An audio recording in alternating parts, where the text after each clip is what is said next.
ওসমান হাদির সন্দেহভাজন হত্যাচেষ্টাকারী ফয়সাল করিম মাসুদের আইটি ব্যবসার আড়ালে চলত ঠিকাদারি ও চাঁদাবাজি সহ নানা অপকর্ম। অনুসন্ধানে জানা গেছে, আওয়ামী লীগ নেতা জাহাঙ্গীর কবির নানকের বেশ ঘনিষ্ঠ হিসেবে পরিচিত মাসুদের সব অপকর্মের অন্যতম সহযোগী কামরুজ্জামান রুবেল, যাদের দাপটে তটস্থ থাকতেন এলাকার মানুষ। এ কারণে এখনও তাদের বিরুদ্ধে মুখ খুলতে ভয় পান তারা। পটুয়াখালী সংবাদদাতা শহীদুল ইসলামের সহযোগিতায় মহসিন কবিরের রিপোর্টে বিস্তারিত।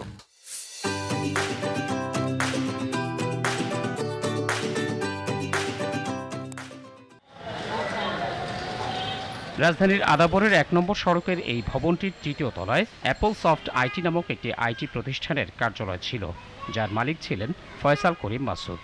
ব্যবসা প্রতিষ্ঠান হলেও সন্দেহজনক নানা ধরনের লোকজনের আনাগোনা ছিল এখানে।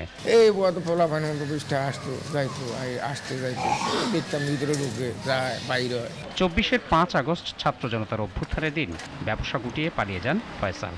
প্রায় মাস দুয়েক গা ঢাকা দিয়ে থাকার পর অক্টোবরে ওই বাড়িতে থাকা আরেকটি ব্যবসা প্রতিষ্ঠান থেকে অস্ত্রের মুখে ১৭ লাখ টাকা লুট করেন ফয়সাল। ওই ঘটনায় র্যাবের হাতে দুটি বিদেশি অস্ত্র ও গুলি সহ গ্রেপ্তার হন তিনি। আপনারা এখানে কতদিন ধরে আছেন আপনার ঘরে? আমরা এই যে ২ মাস হলো। আইটি বলতে ওনার একটা অফিস ছিল, হ্যাঁ, মাঝে মধ্যে দেখতাম সরকারি কিছু টেন্ডার, তারপরে যে এফএসআইসের পেপার টেপার এগুলো নিয়ে আসতো। অ্যাপল সফট আইটি নামক প্রতিষ্ঠানটির আড়ালে বিভিন্ন ঠিকাদারি ব্যবসা চালাতেন ফয়সাল, যার প্রমাণ তার আইটি প্রতিষ্ঠানের ২-১টি পোস্টেও উঠে এসেছে। অনুসন্ধানে জানা গেছে, ফয়সাল বাগিয়ে নেন বেসিসের সদস্য প্রতিষ্ঠান সহ নানা ধরনের ব্যবসার লাইসেন্স। এসবের মাধ্যমে হাতিয়ে নিয়েছেন বিপুল অর্থ। সম্প্রতি আইনশৃঙ্খলা বাহিনী ফয়সালের স্বাক্ষরিত বেশ কিছু ব্যাংকের চেক জব্দ করে।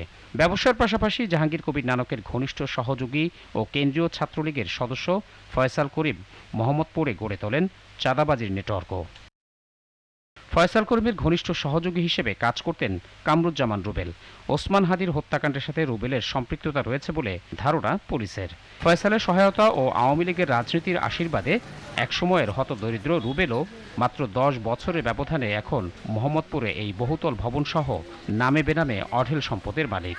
ছাত্রলীগে যোগ দেওয়ার পরে মোটামুটি একটু টাকা পয়সা হয়েছে, হওয়ার পরে এই বাড়িটা একজন বিক্রি করলো, কিনলো। এখানে থাকে না, কোথায় থাকে থাকে সেটা আমরা জানি না, এটা বলতে পারবো না। তাহলে ফয়সালের সাথে তো একটা ভালো সম্পর্ক ছিল না? হ্যাঁ ছিল, মোটামুটি খারাপ না, ভালো সম্পর্ক ছিল। পরে উচ্ছৃঙ্খল হয়ে গেছিল, চরম উচ্ছৃঙ্খল হয়ে গেছিল।